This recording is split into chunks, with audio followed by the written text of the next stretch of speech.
From Heating to Cooking, Active Learning Marinated in a UDL Sauce by Ahmad Banki with contributions from Kathy Roy. As children, we learn how to talk, walk, and eat through imitation. We imitate our parents and siblings. Later on in school, we imitate our teachers as we learn how to read, write, and do math. But the question is that where we want to stop? Is the purpose of education to bring up imitators or innovators? We start with imitation, but at some point, we want to transcend to innovation. Active learning is the attempt to facilitate this transition. Again, when we start learning anything new, we're initially a consumer of knowledge. We partake in the findings of others, but as we advance, the goal is to ultimately become a producer of knowledge, to generate our own authentic knowledge. Bloom's taxonomy can be a good point of reference here. Active learning aims at the higher levels of the pyramid. The creating stage corresponds to constructivist theory of education, which holds that knowledge is constructed by the learner. Then we have social constructivism, which also emphasizes the evaluation stage as a means of reaching the creation stage. And existentialism is also heavily based on creativity and authenticity. Another useful way of thinking about active learning is the distinction between the sage on the stage and the guide on the side. Traditional learning is often teacher-centered, while active learning places the students under the spotlight. The second image looks like a lot of work, which conveys a point. The teacher not being the center doesn't necessarily mean less work. It requires less talking, but more preparation, scaffolding, and coaching. Work is redistributed over the whole term instead of intense, ineffective bursts of superficial learning all at the end. It is a slow and steady pace to the finish. What comes to your mind when you hear the word active? Usually we think of activity, a lot of doing, movement, and noise. And if you search the images online, that's what you get. But sorry, that's not being active. That's superficiality. We must watch out not to equate active learning with all the fascinating vibe in the room. The best way to know what it means to be active is through contrast. And there are two opposites for active, either passive or reactive. What's common in both is that both are states where we are filled from outside. Compare a pool with a well. The pool can be large and flashy, but its water is supplied from elsewhere. The well, on the other hand, might be small and muddy, but its well is from itself. In fact, the water of the pool also comes from some well. That's the whole idea of being a producer of knowledge.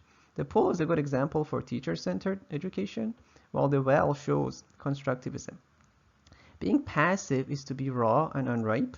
Being reactive is to be heated, but active is to be cooked. The difference is that what is hot will get cold again, but what is cooked will not go raw again. Or you could say that passivity is a state of conformity, reactivity or hyperactivity is often superficial, with a lot of noise but no lasting substance. Active means authentic, just like the water of the well. So what is meant by active is an actualization. The fountainhead of streams will make you sufficient of all these streams, limited and deficient. From 100 rivers you draw water to drink. Any of them that dries, your joy is gonna sink. If a spring opens up inside, you will be needless of the streams and rivers like a sea. One principle of active learning is scaffolding, where the teacher models for students how to find their way around and initiates them on the creative path. There's also an emphasis on artifacts. Don't worry, this doesn't mean fine arts, and students need not be creative in the traditional sense of the word. It just means something that students make through their learning process, effectively publishing their learning. This process helps to highlight inconsistencies or misunderstandings, but also allows students to show off their learning. It can be notes, examples, answers to questions, images, or diagrams, but it needs to be something presentable and shareable. Then there's the interactive element, where students learn from each other, evaluate each other's work, and help one another improve. Frequent pauses with prompting from the teacher help students apply what they've learned to internalize it and receive feedback. This applies to both synchronous and asynchronous stages of learning activities. They also need to pause to connect the new material with their previous knowledge and to reflect about their learning process so they can repeat what works for them. As a general rule, students must have an individual sense of responsibility while working on a shared space, and that's the balance between individual realization and community collaboration. Students evaluate and learn from each other while having clearly defined roles and frequent individual formative feedback to help situate themselves as they move towards their goals. Here is a suggested generic template for implementing these principles. First, we recommend delivering much of the content to students asynchronously in an interactive format. This can be a reading or a video with frequent pauses for students to interact and receive feedback. There are lots of different ways to do this. Take a look at the Faculty Hub for ideas. As a follow-up to the content, the students would work on a creative activity, producing an artifact on a shared space with an element of choice. Then the students will be ready to work on more advanced problems based on backward design. These activities can be either asynchronous or synchronous, and should prepare students for the transfer of their learning beyond the specific context of the course in a creative way. Their work, again, will be an artifact on a shared platform. Platforms that transition easily from the classroom to the online environment can facilitate this process. We suggest gamifying these activities where possible to encourage student autonomy and make learning more challenging and enjoyable. We'll show you some examples of this later, such as storytelling, role-playing, and even collaborative gamified exams. Then comes a final wrap-up. The purpose here is to address common mistakes and consolidate the lesson, tying together loose threads. Class notes or common artifacts should remain available to students in a shared learning space where students can continue to contribute to writing the narrative of the classroom experience. One of the blessings in disguise of the pandemic was to make us re-examine some of the things we were taking for granted. Before, it was common to identify active learning with teamwork and with special rooms which facilitate that. But the pandemic cut us off from all that. Now, is our pedagogy going to be less active when we are teaching online? The pandemic opened our eyes to new possibilities. Remote learning requires a lot of individual autonomy, and that turns out to be a determining factor in academic success. Our insight is to broaden our definition. Nobody learns in isolation. We need a community of fellow learners to foster our intellectual development. But this community is not limited to those who are in the same room at the same time. It extends beyond the classroom. In fact, we should be very sensitive about our teamwork design because it is very prone to free riding and the bystander effect, which compromise both pedagogy and inclusiveness. Teamwork and room design are certainly effective, but at the level of activation, not actualization. And most of the studies in the literature are really putting the thermometer on a heated object and then concluding that it's cooked. That's a fallacy. In short, active does not mean buzz. That's just superficial. Cooking takes time and shows itself only in the long run. We can't expect it to occur in the class. You can initiate the process in the class, but it needs to simmer, and that will be fundamentally individualistic. The objective of active learning can be more efficiently achieved through asynchronous activities among a community of learners, where each student cooks the competencies fully at their own pace, instead of some remaining raw and some being overcooked. This is more compatible with the principles of universal design for learning, which acknowledge the unique capacity and pace of each learner. It also allows the teacher to provide a more comprehensive and planned feedback. So for all practical purposes, we can consider active learning to be fundamentally asynchronous. Any synchronous activity is at most a heating process. It's only the initial spark of ignition. And if the purpose of active learning is to shift our attention from heating to cooking, then we must invest more on the asynchronous stages of learning. Now we can define active learning as a gradual autonomous actualization of authentic competencies. Here, gradual refers to its asynchronous nature. Autonomous is giving students choice to take responsibility for their own learning process, and actualization corresponds to the creative or productive stages of learning.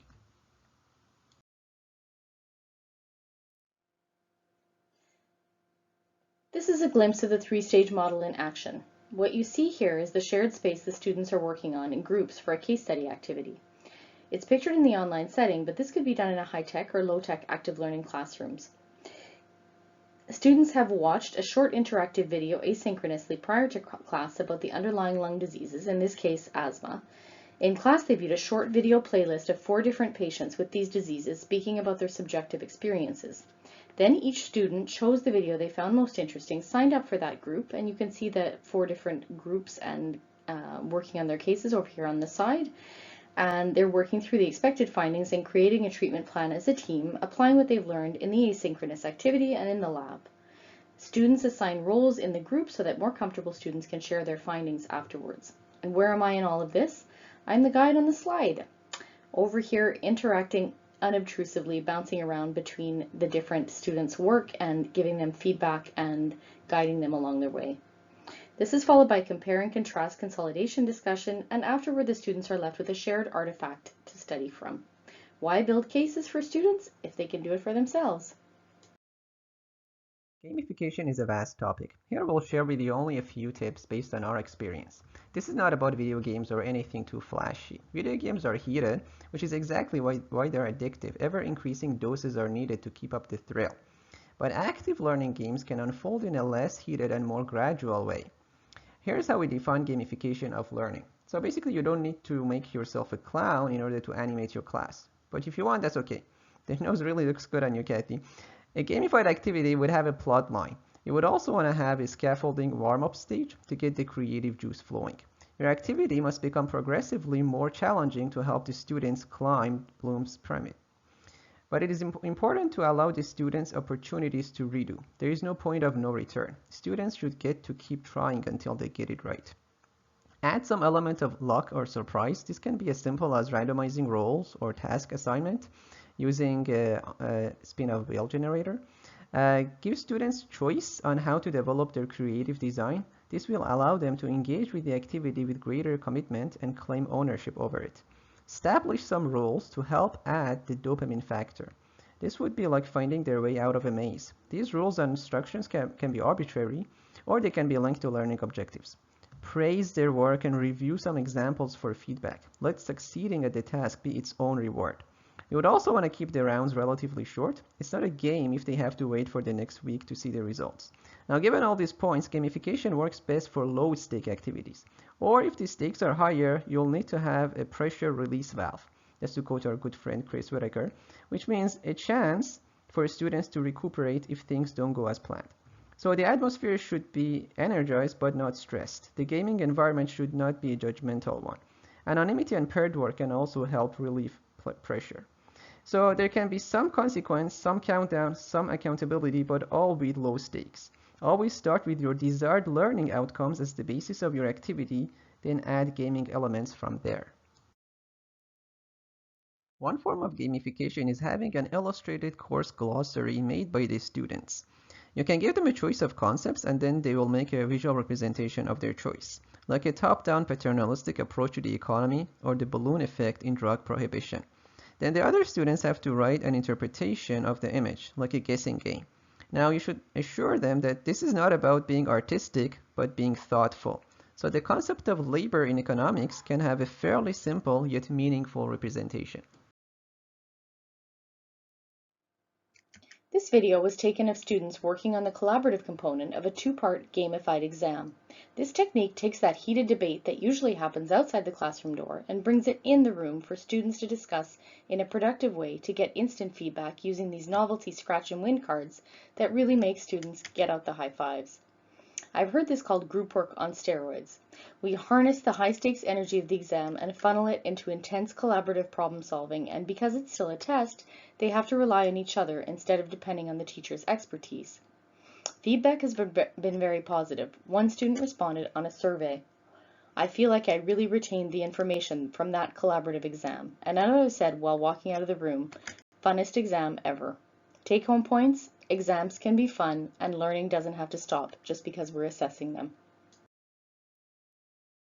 Given our concern with UDL and our literature review of successful Scandinavian education, we came up with this hypothesis. We found no studies that actually tested, so we decided to conduct our own.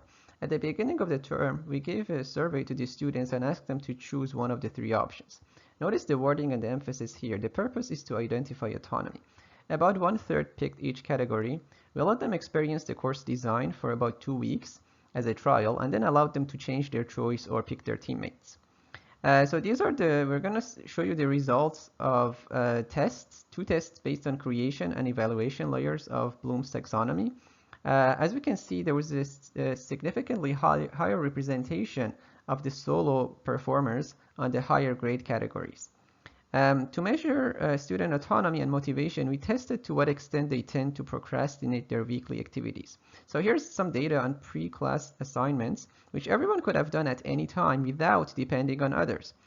So again, we observe a clear difference here where the group members tend to procrastinate more to the day of submission or after that, whereas the solo members tend to complete their assignments before, start and complete it before. So this shows a high level of organization and autonomy.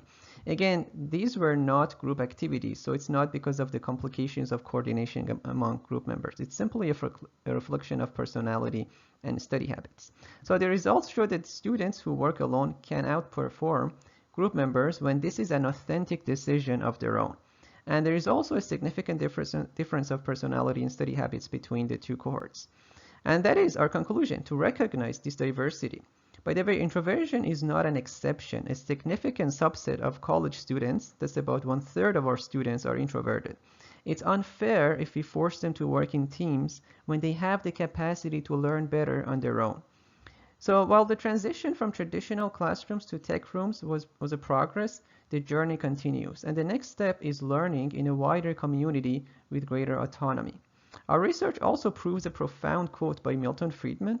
He said this about unilateral free trade between countries, but it goes beyond that. In fact, we can think of active learning as a form of unilateral free trade.